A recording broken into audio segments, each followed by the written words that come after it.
Hello everyone, welcome to my mini blog.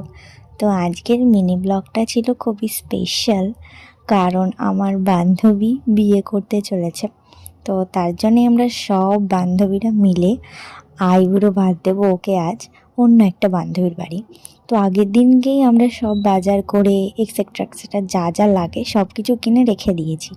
তো তারপরে শুধু রান্নাটা করতে হবে আজকে গিয়ে। তো তার জন্য সব বান্ধবীরা শাড়ি পরেই যাচ্ছে, শুধু আমার সাথে যে আছে সেই শাড়ি পরেনি, একটু বেশি ভাব।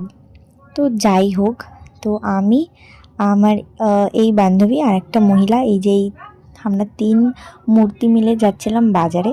তো বাজারে আগে অন্য কোনো কারণে শাড়ি পরে আসিনি, মানে আমরা মেনলি বেরোই সরস্বতী পুজো কি অষ্টমীতে, তাছাড়া শাড়ি পরে বেরোই না। তো সবাই কীরকম করে তাকিয়েছিল যে মেয়েরা কেন শাড়ি পরেছে।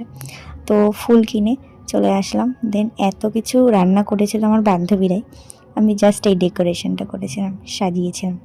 তো ইনার হচ্ছে বিয়ে, প্রচণ্ড লজ্জা পাচ্ছি আমরা তো খুব এক্সাইটেড ওর বিয়ের জন্যে। তো ওর বিয়ের মিনি ব্লগ আসছে। তো আজকের মতন এইটুকুই, নেক্সট ব্লগে দেখা হচ্ছে। Bye, tata.